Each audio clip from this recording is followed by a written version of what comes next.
Chapter 2. Princess Jaqueline Drinks the Moon. When dinner was over, the ladies had left the room. The king tried to speak seriously to Prince Ricardo. This was a thing he disliked doing very much. There's very little use in preaching, said His Majesty used to say, to a man, or rather a boy of another generation. My taste was for books. I only took to adventures because I was obliged to do so. Dick's taste is for adventures. I only wished by some accidents would make him take to books. But everyone must get his experience for himself. When he has got it, he is lucky if it is not too late. I wish I could see him in love with some nice girl who would keep him at home.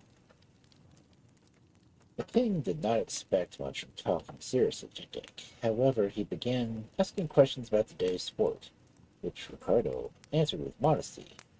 Then His Majesty observed from that he had never ever heard or believed Ethiopia, where the fight was, to be in Africa and not in Asia. I really wish, Ricardo, that you would attend your geography a little. It is most necessary to a soldier that he should know where his enemy is, and if he is to fight the Dutch, for instance, not to start his army in Central Asia. I could always spot them through the magic glass, father, said Dick. There's such a trouble. I hate geography. But the glass might be lost or broken. The fairies might take it away. And then where are you? Oh, you know where to go, or Mr. Belsham. Now, Mr. Belsham was his tutor, from Oxford.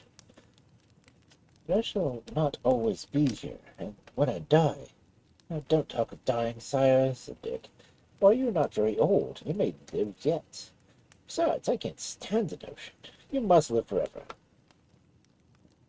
That sentiment is unusual for a crown prince, thought the king, but he was pleased for all that. Well, to oblige you, I'll try to struggle against old age, he said. But there are always accidents. Now, Dick, like a good fellow, and to please me, work hard all tomorrow till the afternoon. I'll come in and help you.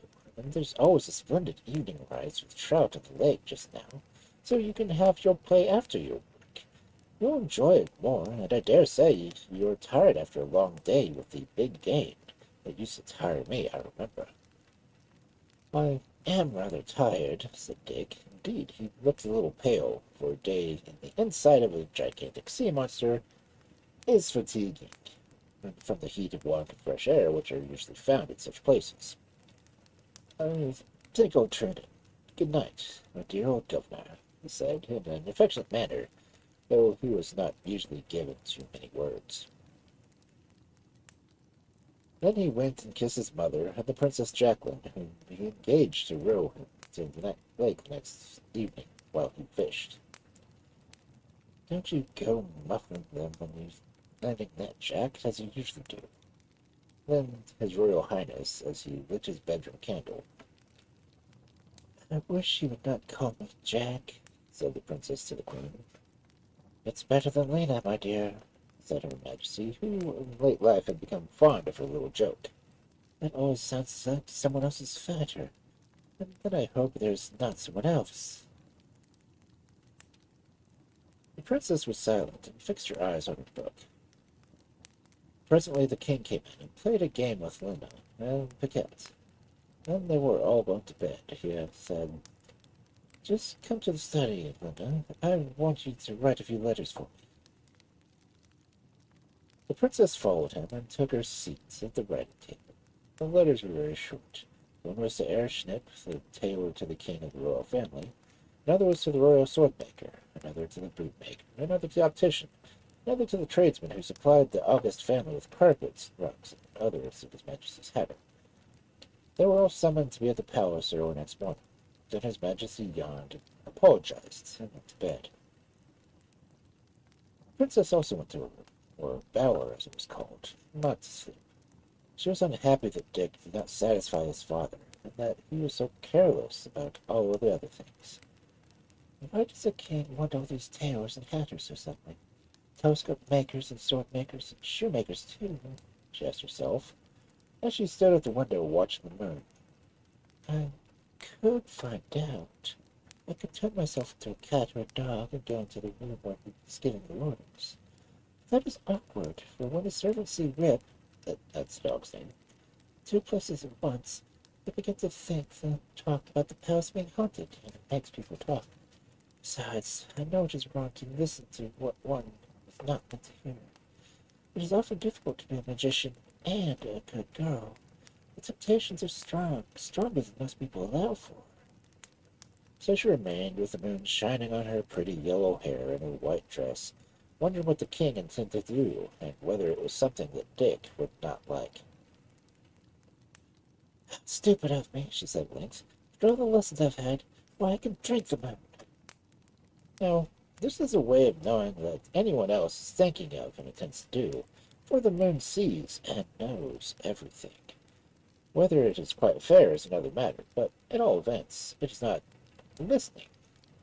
And anyone may see that, if you are a magician like Princess Jaqueline, a great many difficult decisions as to what is right and wrong at once occurred, which do not trouble other people. King Prigio's secret, why he sent for the tailor and the other people, was his own secret. The princess decided that she would not find it out by turning herself into Rip, or the cat, whose name was Semiramis, and so far she was quite right. But she was very young, and it never occurred to her to hear that it was just as wrong to find out what the king was meant by drinking the moon, as by listening in disguise. As she grew older, she learned to know better, but this is just the danger of teaching young girls magic, and for that very reason it has been given up in most countries. However, the princess did not think about the right and wrong unluckily.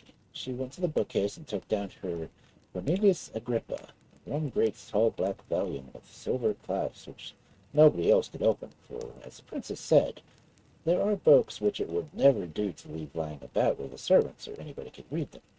Nobody could undo the clasps, however strong or clever he might be, but the princess just breathed on them and made a sign. The book flew open to the right place.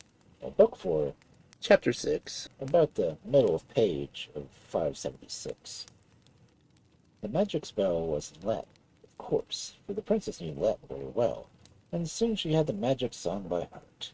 Then she closed the book and put it back on the shelf. Then she drew open the window and drew back the curtains, put out all the lights except two scented candles that burned with a white flame under a round mirror with a silver frame, opposite the window. Into that mirror the moon shone white and full, filling all the space of it, so that the room was steeped in a strange silver light. Now the whole room seemed to sway gently, waving and trembling, and as it trembled it sounded and rang with low silver music, as if it were filled with the waves of the sea. And the princess took a great silver basin, covered with strange black signs, figures raised in silver. She poured water into the basin, and she poured it, she sang a magic spell from the Latin book. It was something like this in English. O Lady Moon on waters riding, outshining waters in silver sheen, show me the secret the heart is hiding, show me the truth of the thought of me.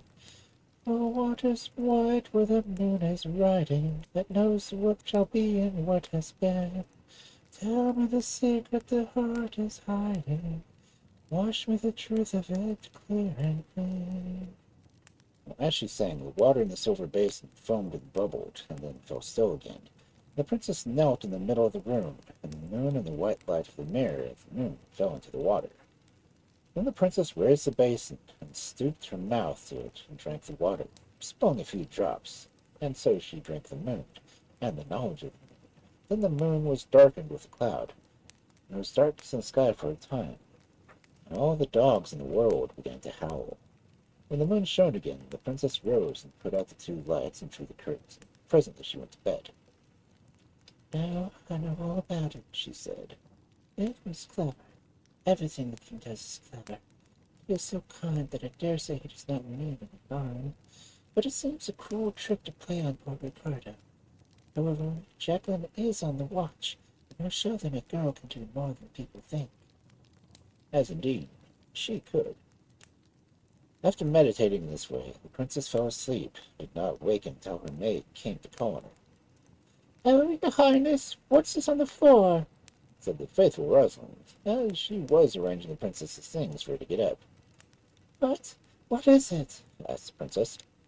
Ever so many, 4, 5, 6, 7 little shining drops of silver lying on the carpet, as if they had melted and fallen there.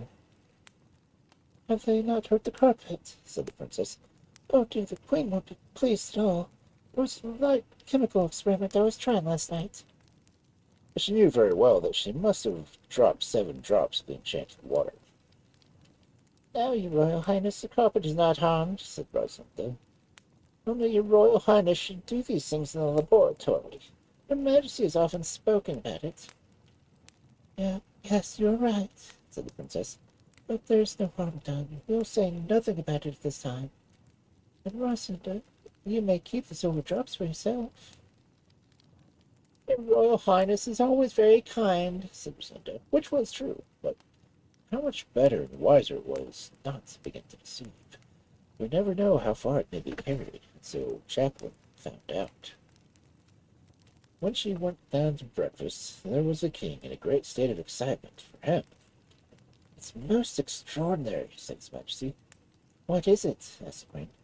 Why, didn't you notice it? No, you had gone to bed before it happened. But I was taking a walk in the moonlight on the balcony, and I observed it carefully. Observed what, my dear? Said the queen, who was pouring out the tea. Didn't you see it, Dick? Late as usual, you dog, the king remarked as Ricardo entered the room. See what, sir? Said Dick. Oh, you were asleep hours before, now that I think of it. But it was a most extraordinary thing, an unpredicted eclipse of the moon. You must have noticed it, Jaqueline. You sat up later. How the dogs howled. No, yes, murmured Jaqueline, who of course had caused the whole affair by her magic arts, but who had forgotten, in the excitement of the moment, that an eclipse of the moon, especially if entirely unexpected, is likely to attract the general attention.